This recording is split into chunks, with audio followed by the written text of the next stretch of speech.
Walking through some streets and roads of Lagos, I could still see the pieces and remains of vandalized properties that can be traced to the hijacking of the EndSARS protest last year.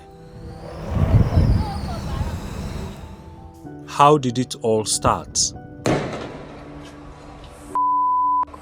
Brutal killings of hundreds of Nigerians by the men of the Special Anti-Robbery Squad, more known by the acronym SARS, a section of the police which had lingered for many years.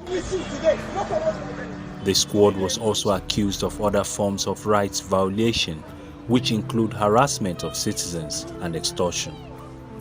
Then, on the 3rd of October 2020, SARS operatives were alleged to have killed a young man in Ughelli, Delta State. The outrage that followed online captured in a single demand for the immediate end to SARS operations, transcended to offline in a matter of days, giving birth to street protests. Enough is enough.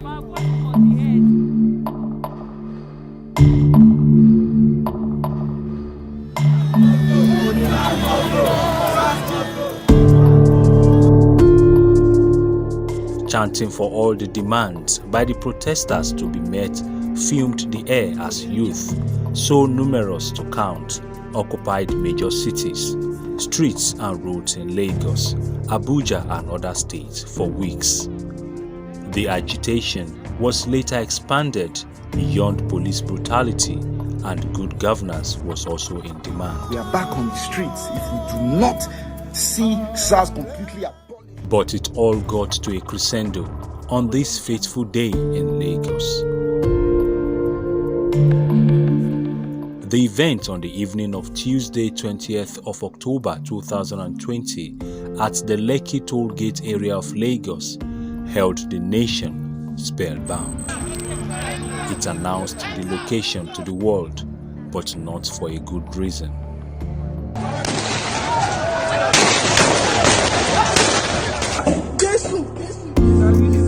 The social media went agog that night and took to the peak conflicting reports of what the protest has been. As the dust from this incident hovered, hoodlums stole the show as public and private properties got boggled and vandalized. Businesses were lost, millions of naira went down the drain. That singular act has changed the face of many things in Nigeria. Families, corporations, and small businesses alike have not stabilized even after 365 days.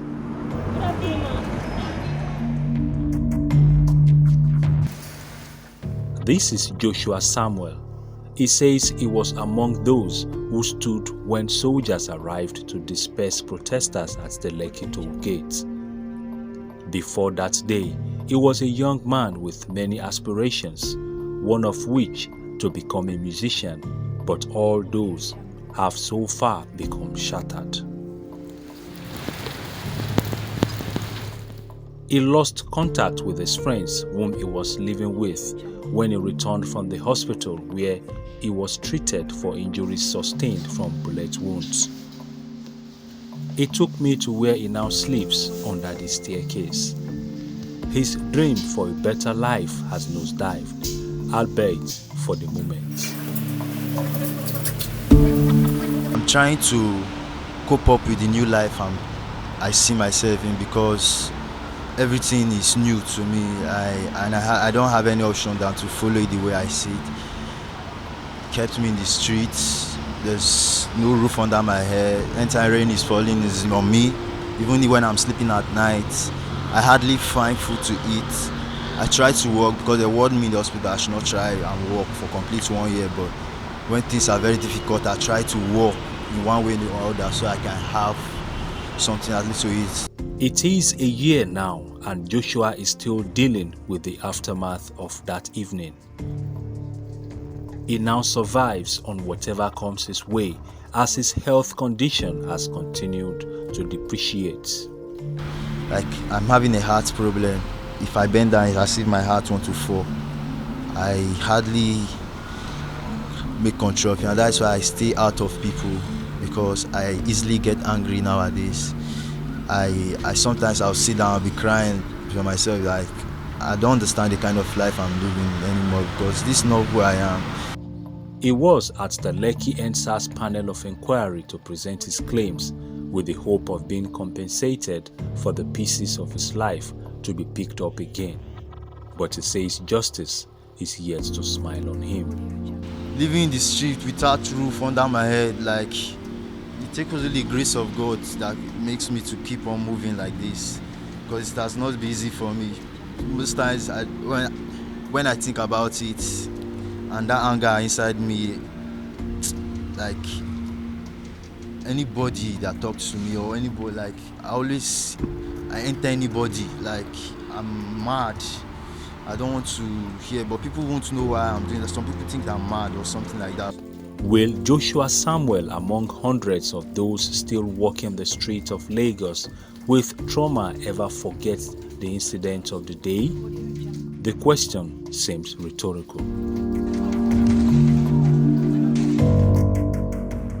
On the 5th of June 2021, the Nigerian government officially put an indefinite ban on Twitter, restricting it from operating in Nigeria. This is in response to how government feels the social media was used to spread information fast during the heat of the agitation and the impact it has had. The world relied on information being disseminated through Twitter, and the federal government of Nigeria claimed a reasonable percentage of the message was false. But what broke the camel's back was when the platform deleted one of President Muhammadu Buhari's tweets and temporarily suspended his account.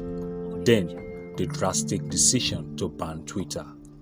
This is a perspective government insists may not be the complete truth.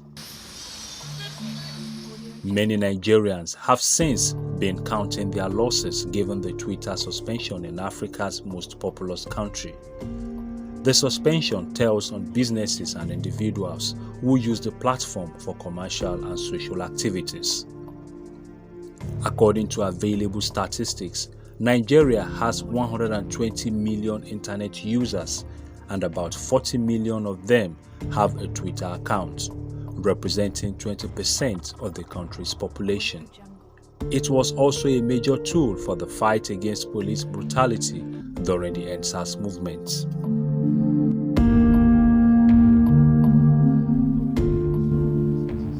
I met with Abimbola Olabisi, a social media influencer whose online business has not remained the same. He, however, agrees that the EndSARS agitation was worth it, as police brutality has reduced. The police brutality kind of reduced. It was not as profound as before, and I see it as a little victory. And at the same time, I mean, if the family of someone who lost someone during that is probably listening to me, they will ease. Away from that, he laments how the ban has affected his business and that of many youth who have resorted to creating jobs for themselves owing to the high level of unemployment in the country. NetBlocks, a global internet watchdog organization, reports that Nigerians and Nigeria are losing an estimated $250,000 every hour due to the suspension of Twitter.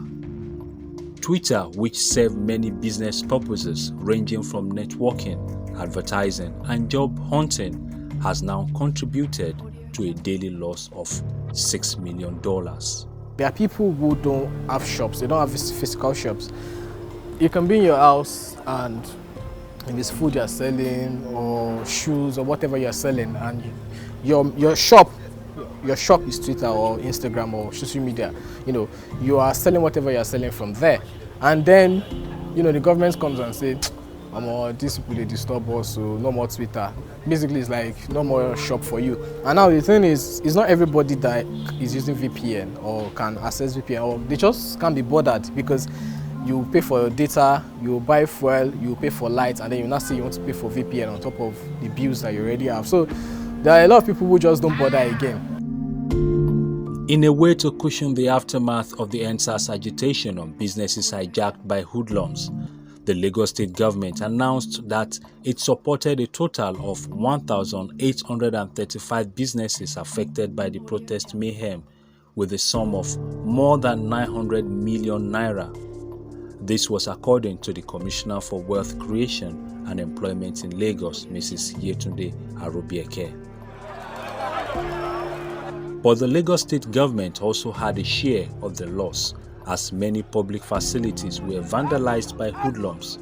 The state has not also recovered from the devastation. More than 27 buildings, including about 17 police stations, media houses, government secretariats, and the court were attacked and left in ruins. The Federal High Court at Igbo-Shere, being the oldest in Nigeria, was razed down by hoodlums. Many case files were burnt, while others were carted away. A temporary court was then set up in July 2021 in Ikoyi to replace the Igbo-Shere High Court. The palace of the Oba of Lagos, Rilwan Akiolu, was attacked, and the family house of the Lagos State Governor was also burnt. Right now. So family house. Hey. The headquarters of TVC Communications was not left out, as well as the Nation newspaper.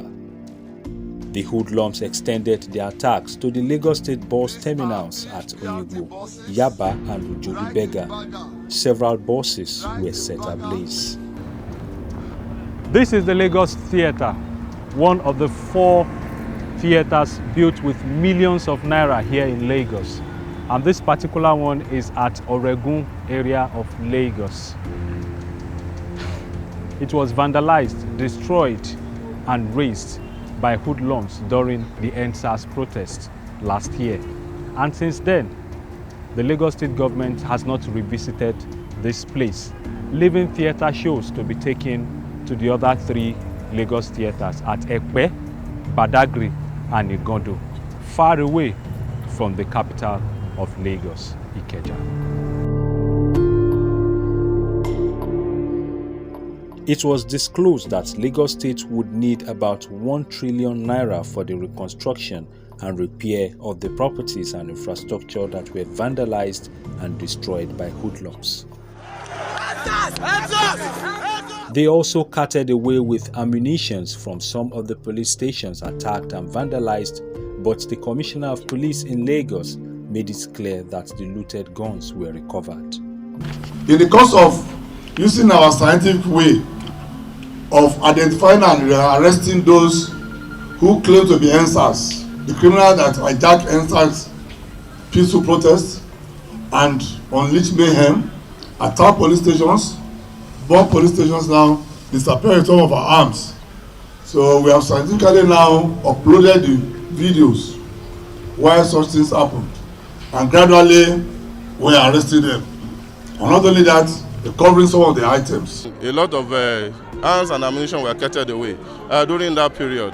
And a lot of informants came up with a lot of information that led to a lot of recoveries everywhere and there. But although some are still missing, but a lot of recoveries have been made because of community policing, community involvement, community, volunteering information.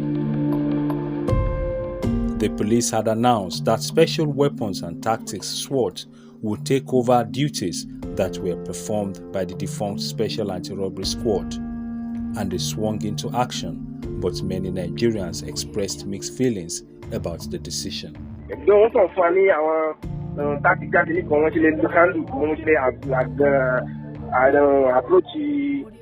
of the kidnappers and other. There's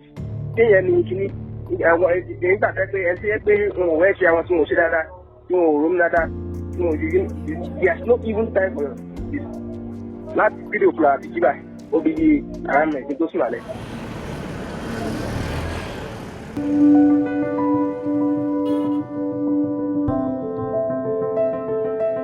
Nice to have you. I met with this security expert who admits that the problem with the Nigerian police is more of a foundational error. I was one of the people that said that EndSARS is not a problem, and EndSARS will not resolve the issue. SARS is not to be scrapped. Whoever that created SARS created it with good intention.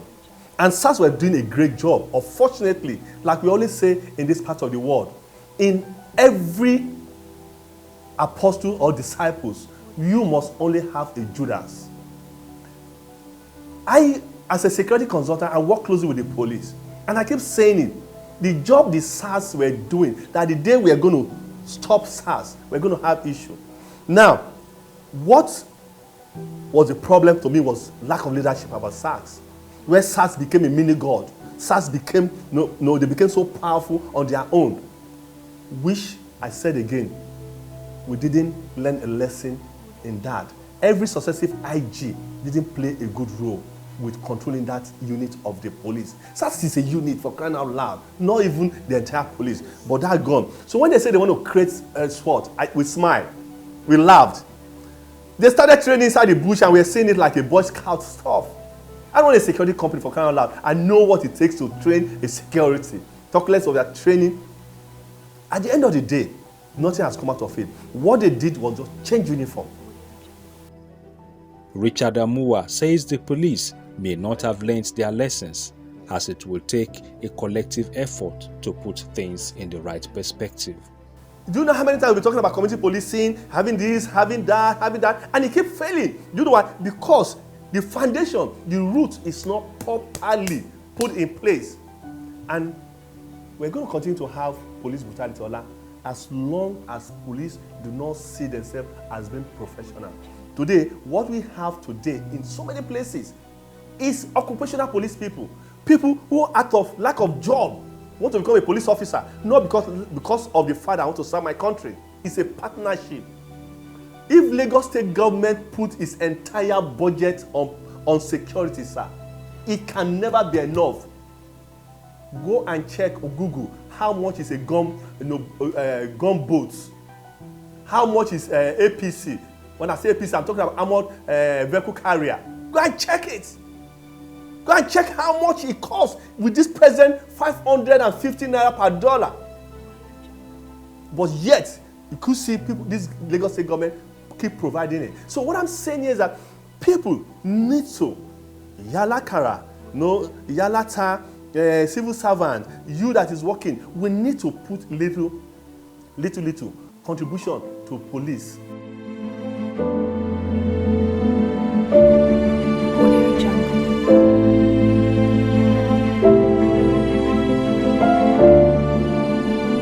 The limits to those that make complaints to foot the bill of such.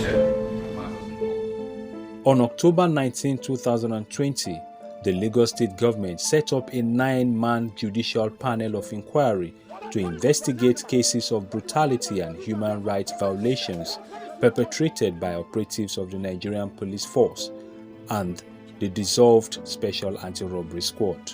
If it is not finished, if it is not finished, you say it's manager because I don't know whether I have trouble. Why did you say that? The Judicial panel, which heard its first case on October 27 last year, had over 100 cases heard by the panel as of April this year. Similar panels were also set up in different states of Nigeria, but that of the Center of Excellence received the highest number of petitions. In all, a total of 235 petitions received by the panel, and 31 petitioners awarded compensations to the tune of 170,500,000 naira as at 25th of September 2021. In all of this, the Commissioner for Information in Lagos bears his mind on how the state has fared from the devastation caused by the EndSARS saga. I will not say that the state has recovered. The scars are there, like we have said. It's like you punch somebody and then there's a swelling, it's swollen, the body is swollen. And then even when it goes down, it can't be that shape again. So it is with what has happened to Lagos last October. The scars are all over the place. But the most important thing for us in Lagos is not just the material loss. It's about the unity of Lagos. It's about the camaraderie that we pride ourselves with as Lagosians, that we are one, that we have a unique way of behaving, and that Lagos is home for all visitors, indigenes, all manner of ethnic groups. And that trust among all of us, that we are all Lagosians, that was so blatantly betrayed. What is the way forward for the state to be totally back on its feet, given the fact that the agitation has taken the state a little backward in progress? For us in government, is how to restore this trust.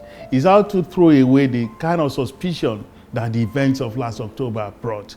And I feel that in that area, we have succeeded, even though we continue to push. That trust to let our young people know that the government cares for them, especially the administration of Mr. Baide Sanwo-Olu, the governor, that he thinks about them, and he thinks every time about things that will make life simple for them. The governor, Mr. Baide Sanwo-Olu, inaugurated a committee called the Rebuild Lagos Trust Fund. That committee is made up of eminent Nigerians, lovers of Lagos, and they have been working, collating data on what went wrong. So many people have been saying they would like to lend Lagos a hand in recovery. I believe that they should be hopeful. I believe that they should know that whatever is going on at the end of the day, all of us will be winners, because all of the things that the government of Mr. Baide Sanwo-Olu is doing, they are things that will enhance the faith of our young people to be able to come to positions of authority, to be able to come to positions of leadership, to be able to do the businesses that they are doing better. Take, for example, the 6,000 kilometers fiber optic cable that we are laying around Lagos. We have done almost 3,000 kilometers now. It's for us to be able to have access to faster internet. And when you have access to faster internet, what you are talking about the use of Twitter or anything on social media, and how to do their businesses on digital, telephone, and everything will be faster, will be easier. About 100 of our schools have been connected to the fiber optic cable now, and then some of our schools have been connected to. The aim is that in public places, you should have a cheaper internet, you should have a faster internet, and this is, a major backbone of the businesses that all our young people are doing. On the streets of Lagos, it was an array of mixed feelings. We can't just go into an oblivious fight, not knowing what to do, how to go about it, and just going out because we just feel we want to go. We shouldn't be pushed by our emotions. We should be pushed by our mind, because the biggest weapon I would say a youth could have is the weapon of the mind. Look at what happened at the EndSARS struggle. Actually, it's what it bets. Those destruction, it cost a lot of things to the government. But what we are saying, if we must attain the real change, it lies in the power of PVC. Look at that about the building of the courts now. This time, we have already used the fire to spoil everything, and they tip many things over there. While Lagos and her residents make efforts to take back their lives from weeks of fear, fire and fury of 1 year ago, some other states still ponder how food and other items reserved for emergencies became the target. Hoodlums looted, destroyed and burnt down warehouses where states stored palliatives received from the federal government. The EndSARS agitation may have come and gone, but the trauma on the economy is still in sight, both physically and psychologically in humans, infrastructure and businesses, as the nation is yet to crawl out of the devastation even as 1 year has passed. There is peace now, but the pieces still stare us in the face.